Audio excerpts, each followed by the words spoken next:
Good evening and welcome to the third edition of SML Foresight. This week we'll be talking about Season 80, Weeks 7 through 9. But before we do, though, let's take a peek back at Weeks 4 through 6 to see what occurred while Prime mourns over his failed 20-0 campaign. Oh boy, what a loser. First off, didn't see it coming. Tricks Jets make 10 of us look like absolute fools by not just beating the spread, but beating KP's Colts outright 30-28. I would like to tell you I saw this coming, but I just didn't have time to edit my video. And I'm lying. Another game where the underdog comes out victorious. Give it up for Not Nice for upending the Bucks 24-20 and getting his first win on the Season 80 campaign. At 1-4, that puts him in second place in the NFC South, and yes, it's a real mess over here. And finally, the Panthers knocking off the Bengals 40-39. The Panthers finish off this edition of Didn't See It Coming with a game-winning touchdown and a 2-point conversion with under 10 seconds left on the clock to win a game that combined for 79 points. Oh boy. Moving on. As of this video, though, we've had nobody out in Survivor for weeks 4 through 6, so we're going to skip that part because of any results that have come in. Instead, Jay Smooth, Doink, and Matt are both out in Survivor by simply not picking in weeks 4 through 6. That's the worst way to lose, gentlemen. Tisk tisk. Moving on to our weekly picks for weeks 7 through 9. First off, the Cardinals and the Seahawks. Soda's Cardinals have had a rough go of it thus far at 2-3. Still very much salvageable, but it has to start here against Doink's Sea Chickens. I like the pedigree from Soda to come through and oust the Seattle Seahawks to tighten up an already tight NFC West. Cardinals by at least 7 on this one. Next up, a rematch of the Season 79 NFC Championship game is on the slate in Week 7. AJ's Giants are riding high at 5-0, but needs this win to keep pace with the Packers. Hold on, wait. I'm reading this right. The Packers? Huh, I'll be darned. Yeah, that's correct. The Packers are in first place in the NFC North.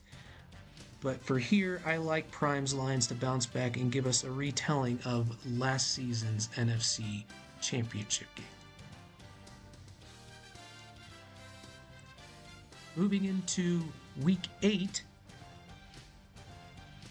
it's the Jags and the Colts, and looking back at all the games between the Jags and the Colts in this edition, it's a grab bag of close wins either way, and a few Indianapolis ass-kickings mixed in just for a touch of flavor. I'll side with the Jaguars to at least keep this close within one score, but a win is looking like a bridge too far here for Woods.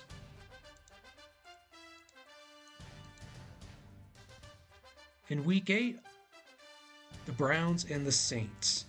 At 12.5 points, the line here represents one of the largest I put in the entire edition, but it's well deserved. The Browns are ticking on offense and defense, and the Saints are also ticking, as it's probably time to blow up whatever the hell is happening in New Orleans. Browns by a lot, and then some. Entering Week 9, hey, we're picking on the Saints again, and it's just because he's my division rival. I'm going to pick some more on not nice here. The Panthers have beaten the Saints by an aggregate score of 3,156,910 points to 3 in all of their games this edition. Expect this one to follow the same trend. I'll take myself by more than 3 because I'm good enough, smart enough, and doggone it, people like me.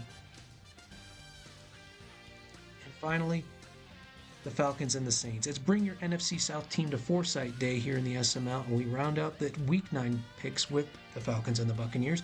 Both teams were playoff participants last season, and only one looks to be headed that way this time around. The Falcons will win the game, but I'll take Tampa and the points as ZBD hangs tough. So Week 7 through 9 in Survivor. First off, 2 ships passing in the night here.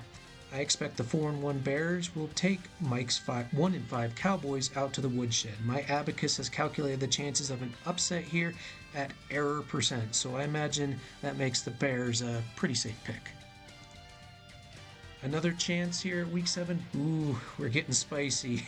The undefeated Packers will fall to the upstart Rams, and we'll get back on Steel Curtain's bandwagon. And, well, if it doesn't happen, I'll just delete this video and pretend it didn't happen. But it will happen because I can see into the future. In week 8, the Buccaneers are not exactly low-hanging fruit here. ZBD has played most of his opponents very well, but it's hard for me to see a path to victory for ZBD here against a resurgent Tug. Safely take Denver here to upend the Bucs in what's looking like another disastrous season in Tampa Bay. Another one for week 8. Listen, I've wiped with toilet paper that is more resilient than the Dolphins' defense. Expect the Ravens' rushing attack to make mincemeat of the Miami run defense and cruise to an easy win. Take the Ravens. For week 9, if you didn't pick the Patriots earlier in the season when I asked you to, this might be one of the last times to use DW with some measure of confidence. The 49ers are a rough watch and DW is on the way up. Be confident, go with the Pats here. Lastly, the Cardinals have been a mess this season, and it's rough to get an idea on when we're going to get good soda or when he's going to fall flat. He'll rise to the occasion here against a hapless Viking squad. And what's my lock of the week? Come on, you got to ask. Let's go with the undefeated upset, okay? Give me the Rams to upset the Packers. Some of the best bets for anyone that's betting on the futures market. Tug and the Broncos are on the upswing, and it's time for you to plop down some of your hard-earned cash to take advantage of it. Give me the Broncos to make the playoffs in some form or fashion, either by division title or by wild card. The Green Bay Packers are going to be your NFC number 1 seed. I don't think this is much of a surprise here after the Packers' 23-21 victory over the Lions, but I like Damon's Packers to wrestle away the number 1 seed from the other NFC competition like the Giants, the Lions, and the Bears. And yeah, that means he's going to win the NFC North by extension. The Dallas Cowboys are going to hold a top 5 draft pick next season. Mike's Cowboys are going to finish the season with that top 5 pick, and I expect Mike to analyze potential draft picks on their intangibles well ahead of time to ensure he's getting the most simmest of sim players on his team to avoid any unsim allegations. And yeah, this is not a typo. The Philadelphia Eagles will make the playoffs as a wild card. If there's any chance of the Eagles making a move towards the NFC wild card, the time to strike is now. The rest of his schedule is very light with games against Minnesota, San Francisco, Carolina, Tennessee, New Orleans, and Tampa Bay. Holy cow. If you can't make magic with that schedule, then you can safely mute Matt in chat for the rest of the edition. And finally, nobody wants to seem to want this broken husk of a division in the AFC East, so let's reintroduce Trick to the league as a potential playoff participant.